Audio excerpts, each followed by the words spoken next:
ازيكم عاملين ايه؟ يا رب تكونوا بخير. ورجعنا تاني لفيديوهات مشتريات سوق الحد. تعالوا بقى اعرفكم اسعار الخضار النهارده عامله ايه. بس قبل اي حاجه، لو بتشوفيني من على الفيسبوك ما تنسيش تعملي فولو للصفحه بتاعتي، ولو بتشوفيني من على اليوتيوب ما تنسيش تعملي سبسكرايب للقناه وتفعلي الجرس عشان يوصلك كل جديد. اول حاجه معانا النهارده الخيار النهارده كان عامل 10 جنيه. هو بقاله فتره كان بيلعب في ال20 و15. النهارده لقيت سعره حلو، لقيته ب10 جنيه الكيلو.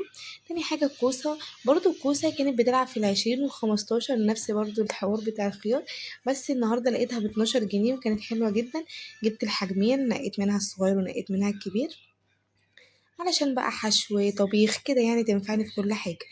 بعد كده بقى كمان الطماطم، طبعا الطماطم انتوا عارفين ان هي بقالها فترة بتلعب في ال20 وال25 وال30 كمان، يعني فعلا جه عليها ايام وصلت ل30. النهاردة لقيتها الكيلو ب10 جنيه وهو اللي بيعبيها، جبت 2 كيلو كانت حلوة اوي بصراحة. الفلفل بقى الحامي بقى ب10 جنيه الكيلو، وده نص كيلو كان عامل 5 جنيه. الفراخ بقى النهاردة كانت 75 جنيه. قولولي عندكم نفس السعر ولا أغلى ولا أقل؟ عاوزين نعرف ايه الفراخ في كل حتة بنفس الرينج ده ولا في أعلى وفي أقل كده يعني. البصل بقى كان عامل 10 جنيه، جبت 2 كيلو. هو كان حلو مش وحش يعني.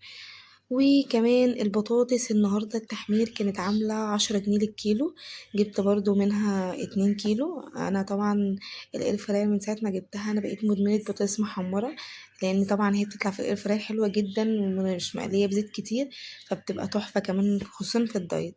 وكمان جبت بامية، البامية كانت عاملة 40 جنيه، فأنا جبت هنا نص كيلو كان كبير على صغير، قلت هقسمه أعمل مثلا طبق ويكا وطبق بامية بصلصة.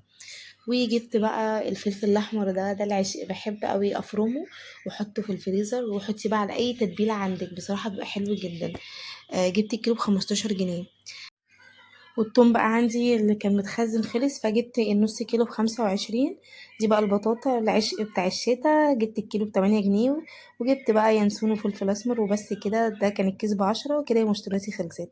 مع السلامه.